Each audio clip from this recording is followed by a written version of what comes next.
Wherever you go, whatever you do, throw a little at it. Omax, Vest and Briefs. நேயர்களுக்கு வணக்கம். தமிழ் ஜனம் digital exclusive நிகழ்ச்சிக்கு உங்களை வரவேற்கிறோம். மிடில் ஈஸ்டில் ஈரான் மேலே அமெரிக்காவும் இஸ்ரேலும் நடத்தி வரும் தாக்குதல், அதே போல் ஈரான் நடத்தி வரும் பதில் தாக்குதல், இதனால் உலகம் முழுவதும் கச்சா எண்ணெயினுடைய விநியோகம் எந்த அளவிற்கு பாதிக்கப்பட்டிருக்கிறது, அந்த நிலைமையை இந்தியா எப்படி சமாளிக்குது அப்படிங்கிறது தான் இந்த வீடியோவில் பார்க்க போகிறோம்.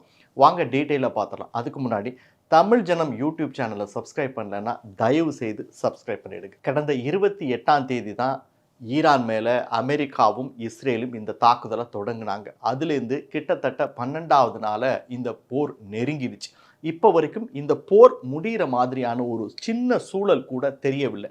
மாறி மாறி ட்ரம்ப்பும் ஈரானும் இந்த போரை முடிக்கிறதுக்கு நாங்கள் ரெடி, போரை நிறுத்துறதுக்கு நாங்கள் ரெடி, ஆனால் சில விதிமுறைகளுக்கு உட்படணும் அப்படின்னு சொல்லி பேட்டி கொடுக்குறாங்களே தவிர போர் முடிகிற மாதிரியான எந்த விதமான சிக்னலும் இது வரைக்கும் கிடைக்கல. சரி, இதனால உலகம் முழுவதுமே கச்சா எண்ணெய் விநியோக சங்கிலி சுக்கு நூறா உடஞ்சி நொறுங்கிருச்சு. உலகத்துல பல நாடுகள் கச்சா எண்ணெய் இருப்பு இல்லாம கிடைக்காம தவிச்சுக்கிட்டு இருக்காங்க. கடந்த 2022க்கு பிறகு முதல் முறையா கச்சா எண்ணெய் ஒரு பேரலோட விலை $100 மேலே போயிடுச்சு. ஆனால் இப்போ கொஞ்சம் நிலைமையை சமாளிச்சிருக்காங்க. எப்படின்னா, G7 நாடுகளுடைய நிதி அமைச்சர்கள்லாம் ஒன்று கூடி தங்களுக்குள்ளே இருக்கிற அந்த ஆயில் ரிசர்வை கூடிய சீக்கிரம் நாங்கள் வெளியில் விடுறோம் அப்படின்னு சொல்லியிருக்காங்க. அதனால் இந்த செய்தியோட எதிரொலியாக இப்போ கச்சா எண்ணெயுடைய விலை பேரலுக்கு $85-90 அப்படிங்கிற அளவுக்கு குறைஞ்சிருக்கு. ஆனால் இதுவுமே கூட எத்தனை நாளைக்கு நீடிக்கும் அப்படின்னு தெரியல.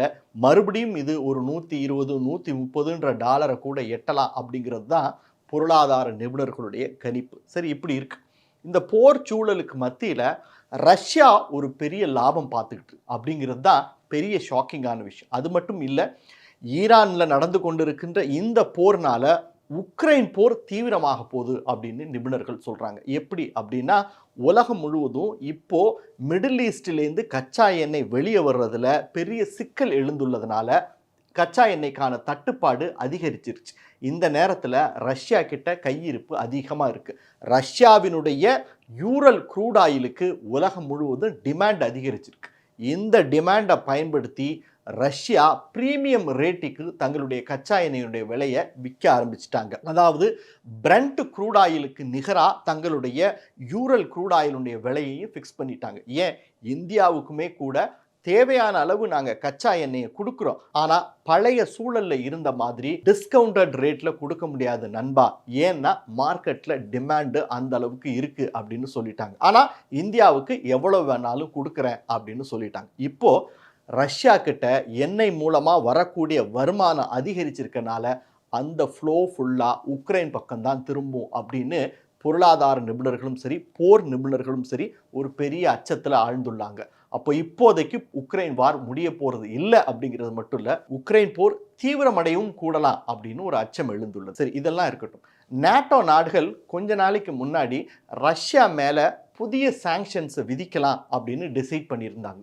இந்த சூழலை ரஷ்யா அதுக்கும் பயன்படுத்திடுச்சு. என்ன சொல்கிறாங்க அப்படின்னா, ரஷ்யா கூடிய சீக்கிரம் ஐரோப்பிய நாடுகளுக்கான எல்என்ஜி, அதாவது நேச்சுரல் கேஸு, பெட்ரோலியம், இது ரெண்டையுமே நிறுத்த போகிறதா முடிவு பண்ணியிருக்கிறதா சொல்கிறாங்க. ஏன் அப்படின்னா, திடீர்னு ஐரோப்பா நீ இஷ்டத்துக்கு முடிவு பண்ணி என் மேலே அரசியல் ரீதியாக அழுத்தம் கொடுப்ப, என் மேலே சாங்ஷன்ஸ் போடுவ, அதெல்லாம் இனிமேல் எதிர்காலத்தில் இருக்கவே இருக்காது அப்படின்னு எனக்கு ஒரு உறுதி கொடு, நான் பெட்ரோல் தரேன் அப்படிங்கிற ஒரு முடிவை புதின் எடுத்துட்டதாகவும் அங்கிருந்து வரக்கூடிய தகவல்கள் நமக்கு தெரிவிக்கின்றன. அப்போது ஐரோப்பாவுக்கான பெட்ரோல் விநியோகம் ரஷ்யாவிலேருந்து தடைப்பட்டா அது நிலைமையை இன்னும் மோசமாக்கும் அப்படிங்கிறது தான் உண்மை. சரி, இதுக்கிடையில் நிலைமையை இந்தியா எப்படி சமாளிச்சுட்டு வருது அப்படிங்கிறது ரொம்ப முக்கியமான கேள்வி. இப்போ வரைக்கும் இந்தியா தாங்கிட்ட பெட்ரோலுடைய தட்டுப்பாடு இல்லாமல் தான் நிலைமையை சமாளிச்சுட்டு வராங்க. அதுக்கு காரணம் என்ன அப்படின்னா, சைனாவுக்கு அடுத்தபடியாக உலகத்திலேயே பெரிய அளவு ஆயில் ரிசர்வ் வச்சிருக்க நாடுகளில் இந்தியாவும் ஒன்று. இப்போதைக்கு இந்தியா கிட்டத்தட்ட ஒரு 5.3 மில்லியன் டன் கச்சா எண்ணெய் இருப்பு இருக்குது அப்படின்னு சொல்கிறாங்க. இது அடுத்த 3லேருந்து 4 மாதங்கள் வரைக்கும் நிலைமையை சமாளிக்க உதவும். ஆனால் அதற்கு பிறகு என்ன ஆகும் அப்படின்னு பார்த்தா, அதற்கு பிறகும் பயப்பட தேவையில்லை அப்படின்னு தான் தெரியுது. ஏன் அப்படின்னா, ரஷ்யா கிட்டேருந்து நிச்சயமாக அன்லிமிட்டடாக இந்தியாவால் ஆயில் வாங்க முடியும். அதுக்கான ப்ரெஷரை அமெரிக்கா கொடுத்தா அதை பேச்சுவார்த்தை மூலம் இந்தியா சமாளிச்சிரும் அப்படின்னு சொல்கிறாங்க. அது மட்டும் இல்லை, இந்தியா தன்னுடைய ஆயில் கொள்முதல், அதாவது கச்சா எண்ணெயை வாங்குற அந்த கொள்முதல் பாலிசியை டைவர்சிஃபை பண்ணி வச்சுருக்காங்க. இந்தியா ஒரு நாடு 2 நாடு கிட்ட மட்டும் வாங்கலை, ரஷ்யா கிட்டேருந்து மட்டும் வாங்கலை. மொத்தமாக இந்த சைடு ரஷ்யாகிட்டேருந்து, இந்த சைடு மிடில் ஈஸ்டில் ஈராக்கு, ஈரானு, குவைத்து, சவுதி அப்படின்னு சொல்லி பல நாடுகள் கிட்ட வாங்குறாங்க. அது மட்டும் இல்லாமல் ஆப்பிரிக்காலேருந்து சில நாடுகள் கிட்டேருந்து வாங்குறாங்க, அமெரிக்காக்கிட்டேருந்து வாங்குறாங்க. இப்படி தன்னுடைய ஆயில் தேவையை இந்தியா டைவர்சிஃபை பண்ணி வச்சுருக்காங்க. கிட்டத்தட்ட 40 நாடுகள் கிட்ட இந்தியா எண்ணெய் கொள்முதலுக்கான ஒப்பந்தத்தை போட்டிருக்கு. அப்படிங்கிறனால இந்தியா பெரிய அளவில் தட்டுப்பாடை சமாளிக்காது அப்படின்னு தான் சொல்கிறாங்க. சரி, இது கச்சா எண்ணெய்க்கான நிலைமை. அதே போல் விமானங்கள்லாம் இந்தியாவில் ஓடிக்கிட்டு இருக்கு இல்லையா, விமானங்களுக்கான நிலைமை, அதாவது ஏவியேஷன் டர்பைன் ஃபியூயல் அப்படின்னு அதை சொல்லுவாங்க, அந்த விமானங்களுக்கான பெட்ரோல், அதனுடைய கையிருப்பையும் இந்தியா போதுமான அளவு வச்சிருக்கு. இன்ஃபேக்ட் உலகத்திலேயே இந்த ஏவியேஷன் டர்பைன் ஃபியூயலை அதிக அளவு சுத்திகரிப்பு பண்ணி எக்ஸ்போர்ட் பண்ணுற நாடுகளில் இந்தியா ஒன்று. அதனால் இந்தியாவுக்கு அடுத்த 3-4 மாதங்களுக்கு விமானங்களுக்கான எரிபொருளில் எந்த விதமான பிரச்சனையும் வராதுன்றாங்க. இன்ஃபேக்ட் ஐரோப்பிய நாடுகள்லேருந்து இந்தியா கிட்ட இந்த ஏவியேஷன் டர்பைன் ஃபியூயலை எங்களுக்கு கொடுத்து கொஞ்சம் நிலைமையை சமாளிக்க உதவுங்க அப்படின்ற ஒரு கோரிக்கை முன்வைக்கப்பட்டதாகவும், இந்தியா அதை அப்ரப்டாக மறுத்து விட்டது. உள்நாட்டு தேவை தான் எங்களுக்கு முக்கியம் அப்படின்னு சொல்லி மறுத்து விட்டதாகவும் ஒரு தகவல் வந்துகிட்டு இருக்கு.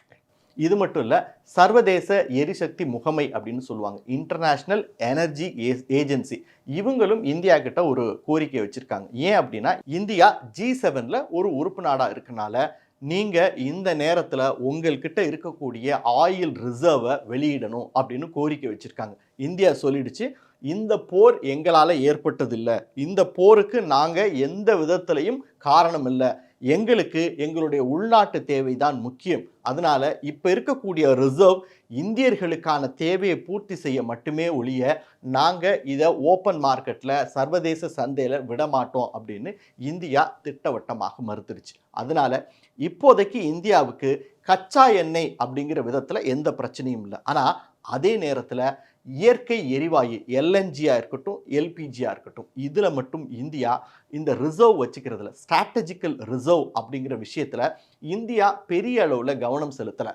கொஞ்சம் ரிசர்வ் கம்மியாக இருக்கனால ஒரு 2 மாதம் வரைக்கும் நிலைமையை சமாளிச்சுக்கலாம். அதன் பிறகு இந்தியா இயற்கை எரிவாயு இறக்குமதியில் கொஞ்சம் கவனம் செலுத்தணும், எப்படியாவது நிலைமையை சமாளிக்கிறதுக்கான ஏற்பாடுகளை செஞ்சே ஆகணும் அப்படிங்கிற மாதிரி தான் நிலைமை இருக்குது. சரி, இவ்வளவு கலைபரத்துக்கு மத்தியிலையும் இந்தியா தைரியமாக கெத்தாக ஒரு விஷயத்தை செஞ்சுருக்காங்க. அது என்ன அப்படின்னு பார்த்தீங்கன்னா, நம்மளுடைய பக்கத்து நாடான வங்க தேசத்துக்கு ஒரு 5000 டன்னு டீசலை கொடுத்து உதவி பண்ணியிருக்காங்க.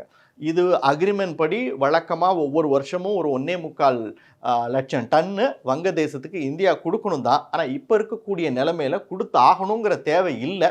ஆனால் அதனையும் தாண்டி இந்தியா கொடுத்துருக்கு. சில நாட்களுக்கு முன்பு புதிய பிரதமர் அந்த நாட்டில் பதவியேற்ற நிலையில் அந்த நாட்டிலேருந்து சில அதிகாரிகள் வந்து இந்தியா கூட பேச்சுவார்த்தை நடத்தினால சரி, 2 நாடுகளுக்கும் இடையில இருக்கக்கூடிய அந்த ரிலேஷன்ஷிப்பில் இருக்கக்கூடிய அந்த ஃப்ரிக்ஷனை சீராக்கணும் அப்படிங்கிறதுக்காக வங்கதேசத்துக்கு ஒரு 5000 டன்னு டீசலை கொடுத்து உதவி இருக்காங்க. அப்படிங்கிறதே ஒரு பெரிய கெத்தான விஷயம். சரி, இது இன்னொரு கெத்தான விஷயமும் இருக்குது. என்ன அப்படின்னா, இப்போது அமெரிக்காவில் இந்தியாவில் இருக்கக்கூடிய ரிலையன்ஸ் நிறுவனம் ஒரு மிகப்பெரிய ஆயில் ரிஃபைனரி ஃபேக்ட்ரியை தொடங்குறாங்க. இது கிட்டத்தட்ட அமெரிக்க மதிப்பில் $300 பில்லியன் சொல்கிறாங்க. இந்திய மதிப்பில் 28 லட்சம் கோடி அப்படின்றாங்க. கடந்த 50 வருஷத்தில் அமெரிக்காவில் வெளிநாட்டிலேருந்து போய் ஒரு நிறுவனமும் சரி, புதிதாக சரி ஒரு ஆயில் ரிஃபைனரியும் தொடங்குறது அப்படிங்கிறது இதுதான் முதல் தடவை.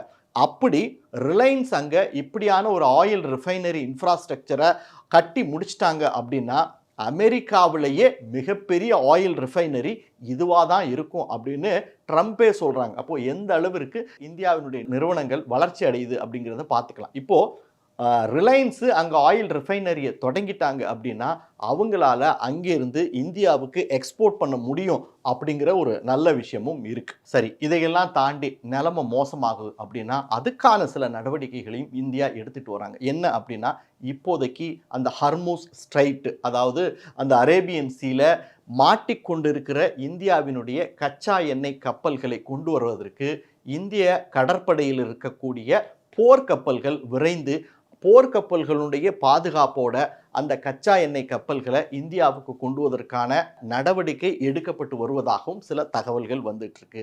அதே போல யார் கூடயும் பேச்சுவார்த்தை அப்படின்னா இந்தியா அவ்வளோ ஈஸியாக விட்டுறாது. அதனால ரஷ்யா கிட்ட மறுபடியும் போய் அதே டிஸ்கவுண்டட் ப்ரைஸில் எங்களுக்கு எண்ணெய் கொடுங்க, நமக்கு 2 பேருக்கும் இடையில இருக்கக்கூடிய உறவு நட்பு அப்படிங்கிறது ரொம்ப ஆழமானது அழுத்தமானது அப்படின்னு சொல்லி ரஷ்யாவை மடக்கிறதுக்கான வேலையிலையும் இந்திய அதிகாரிகள் ஈடுபட்டு இருக்காங்க. இன்னொரு சைடு அமெரிக்காவும் இந்தியாவுக்கு கச்சா எண்ணெயை வழங்குறதுக்கு கியூவில் நின்றுகிட்டு இருக்காங்க. அதனால இந்த போரால கச்சா எண்ணெய் சப்ளைல பெரிய பாதிப்பை இந்தியா எதிர்கொள்ளாது அப்படிங்கிறது தான் நிபுணர்களுடைய கருத்து.